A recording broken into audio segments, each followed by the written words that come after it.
Salut petite loutre, je te retrouve aujourd'hui pour te faire une toute petite vidéo parce que j'ai pas grand chose à te présenter, j'avoue, mais sur mes achats au salon des Aliénales qui s'est déroulé ici en octobre à Lille. J'ai un peu tardé à vous faire la vidéo, j'avoue, et j'ai pas acheté grand chose tout simplement parce que je n'y ai pas passé énormément de temps. Je crois que je suis passée en coup de vent pendant 1 heure et demie et j'ai déjà fait la file pendant 30 à 40 minutes je pense pour Victor Dixon.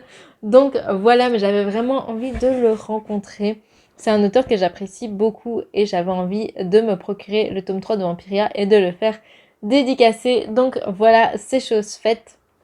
Mais on n'est pas là pour parler uniquement de lui, mais pour vous montrer mes achats lors de ce salon. On va commencer tout de suite avec cet achat de Victor Dixon dont je vous parlais tout de même, qui est le tome 3 de Vampiria, la cour des ouragans. Je ne vais pas trop vous parler de celui-ci, mais plutôt du tome 1 pour ceux qui ne le connaissent pas. Dans Vampiria, on va suivre une jeune femme qui, je pense, s'appelle Jeanne. Et c'est en fait un univers d'Uchronie dans lequel le roi Louis XIV n'est pas le roi Soleil, mais est le roi des ténèbres parce qu'il a été transformé en vampire. Et cette jeune femme, qui de mémoire s'appelle Jeanne, elle va être victime, témoin du meurtre de toute sa famille par des vampires qui travaillent pour Louis XIV. Et au lieu de se laisser dépérir, elle va décider de venger sa famille. Elle va prendre la place d'une noble et devenir un des bras droits de Louis XIV. Et donc on est sur le 3e tome d'une trilogie. Alors de ce que j'ai compris dans la discussion avec Victor Dixon, c'est qu'il va y avoir 12 tomes de Vampiria, mais qu'ici on va avoir la fin de la première trilogie.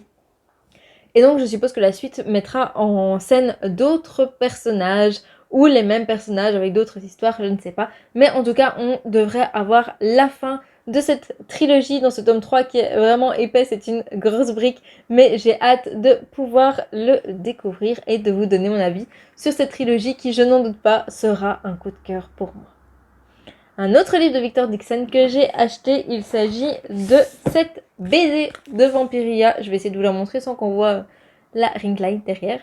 Mais cette BD de Vampiria qui donc n'est pas, contrairement à la BD de Phobos, la retranscription en BD des tomes de Vampiria qui sont déjà sortis, mais est bien une toute nouvelle histoire. Et alors c'est trop bien parce que lorsque vous avez des pages, vous pouvez les scanner avec une application sur votre téléphone et les pages se mettent à s'animer. C'est vraiment très chouette.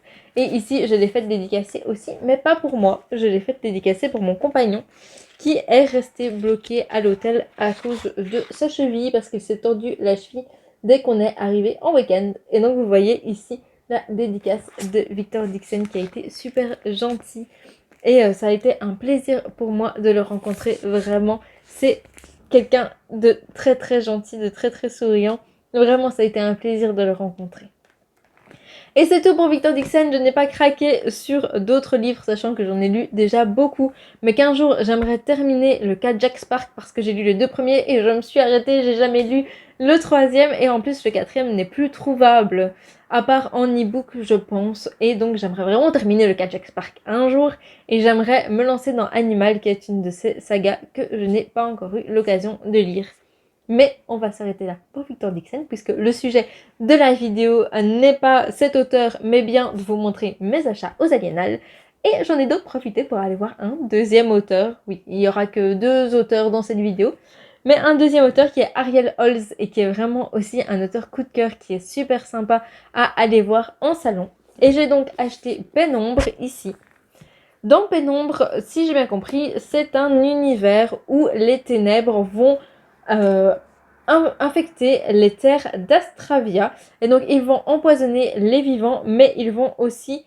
Donc, ils empoisonnent les vivants, ils les transforment en monstres, mais ils accordent aussi des pouvoirs un peu spéciaux aux nouveau-nés. Et on va suivre une des personnes qui a des pouvoirs et qui communique avec les ombres depuis des années. Dans ce roman, la phase où les ombres et où les ténèbres vont descendre sur la ville va se produire 10 ans plus tôt que prévu. Et plutôt que de durer 1 minute, elle va durer 3 minutes, ce qui veut dire sûrement 3 fois plus de monstres. Et donc cette jeune femme qui a eu des pouvoirs un petit peu spéciaux grâce à la descente des ténèbres sur son monde, eh bien ça va être à elle de résoudre ce mystère et de sauver les gens. Ariel Holz, il crée toujours des univers absolument incroyables, comme par exemple avec Temps mort, que j'avais adoré, et j'ai hâte de pouvoir découvrir celui-ci qui m'intriguait beaucoup quand j'ai lu le résumé et dont je n'avais pas encore entendu parler avant de me rendre aux Aliénales. Et donc j'ai hâte de le découvrir et de pouvoir vous donner mon avis sur celui-ci. Et enfin, le dernier livre que j'ai acheté, il s'agit aussi d'un livre d'Ariel Holz, mais là, dont on a énormément entendu parler sur les réseaux et qui est La princesse sans visage. Ici, on est dans un univers où on a 4 trônes, un pour l'été, un pour l'hiver, un pour l'automne et un pour le printemps. Et le trône de l'automne, eh bien, il est vacant depuis très très longtemps maintenant. Et donc, ils vont faire appel à des candidates pour monter sur ce trône. Et on va suivre une jeune femme qui est une belle à mourir. C'est-à-dire que quiconque la regarde est prise de folie meurtrière ou d'envie suicidaire. Et c'est pour ça qu'elle porte un masque en permanence. Et donc je suppose qu'il va y avoir toute une histoire de complot, de menaces, de coups bas pour avoir accès à ce trône. Et c'est également un livre qui me faisait vraiment de l'œil. Il faisait partie des livres que j'avais envie de gagner à la chasse aux livres qui a été organisée par Couler comme l'encre. Et j'ai vraiment trop hâte de pouvoir le lire et de pouvoir vous donner mon avis là-dessus. Donc j'ai pas mal de lectures pour l'instant.